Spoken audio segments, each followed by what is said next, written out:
1000 tilaajaa! Se ei ole vaan numero. Se on todiste siitä, mitä tapahtuu, kun uskaltaa tehdä töitä omien unelmien eteen. Ja ennen kaikkea, kun uskaltaa olla oma itsensä ja uskaltaa olla näkyvä. Heti alkuun mä haluan sanoa kiitos. Kiitos jokaiselle, joka on katsonut, kommentoinut, reagoinut ja tilannut kanavan. Te ette ole vaan katsojia, te olette osa tätä matkaa ja ilman teitä tämä matka ei olisi mahdollinen. Ja nyt teitä on jo 1041. Tää tuntuu ihan uskomattomalta. Yksi asia tässä matkassa merkitsee erityisen paljon. Ne viestit, joissa sanotaan, että video on inspiroinut, että se on tuonut hyvää fiilistä, että se on auttanut jaksamaan ja antanut voimaa. Se on jotain, mitä ei voi mitata numeroilla. Se on se hetki, kun tajuaa ja muistaa, että miksi tätä tekee. Ja se tuntuu parhaimmalta mahdolliselta palautteelta. Tämä kanava ei ole syntynyt sattumalta. Tämä on syntynyt tekemisestä, sydämellä tekemisestä. Siitä, että on jatkanut, vaikka aina ei ole ollut varma suunta tai fiilis, tai jos on ollut paljon helpompi lopettaa. Ja siitä, että on uskaltanut kokeilla, oppia ja kehittyä matkan varrella. Tämä ei ole vaan sisältöä. Tämä on matka, johon on laitettu paljon aikaa, ajatusta ja sydäntä. Matkan varrella mä oon oppinut päästä myös irti vanhasta. Sellaisesta, mikä ei vie enää eteenpäin. Ja tilalle on tullut rohkeus kokeilla uutta, muuttua ja kasvaa. Tärkein oppi on ollut tämä. Aitous toimii.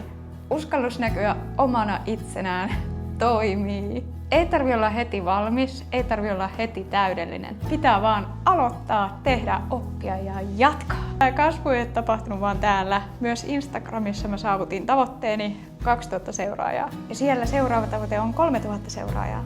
Sielläkin mä oon ollut rohkeampi, aktiivisempi, näkyvämpi. Ja uskaltanut sanottaa omia ajatuksia suoremmin kuin ennen. Se on vienyt eteenpäin. Heittäytyminen on ollut iso osa tätä kasvua. Ja nyt katse on eteenpäin kohti seuraavia tavoitteita. 2000 tilaajaa YouTubessa ja lisää katselutunteja. Tämä matka jatkuu askel askeleelta rakentuen tekemisestä ja kehittymisestä. Suunta on selkeä. Eteenpäin, isompiin lukuihin, jatkuvaan kasvuun. Kiitos, kun te tuette tätä matkaa, katsotte sisältöä ja reagoitte siihen. Ja kun tilaatte kanavan, ilman teitä tämä ei kasvaisi ja te olette iso osa tätä kaikkea. Ja jos sulla on unelma, mä haluan sanoa tämän. Aloita nyt ja kulje sitä kohti. Älä odota, että olisit täydellinen, koska täydellistä hetkeä ei tule. Mutta tekemisen kautta sä kehityt ja oot askel askeleelta lähempänä sitä, mitä sä haluat saavuttaa. 1000 tilaajaa ei ole päätepiste. Se on yksi vaihe pitkässä matkassa. Se on välitavoite ja merkkipaalu matkalla eteenpäin.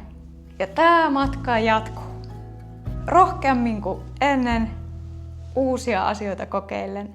Vanhaa taakse jättäen silloin, kun sen aika on ja kehittyen koko ajan lisää. Teen tätä suurella sydämellä ja on hienoa nähdä, että se myös välittyy. On ihanaa jatkaa tätä matkaa oppien, kokeilen ja kasvaen. Kiitos, että olet mukana. Matka jatkuu ja tästä eteenpäin mennään vielä rohkeammin. Nähdään taas seuraavalla videolla. Moikka!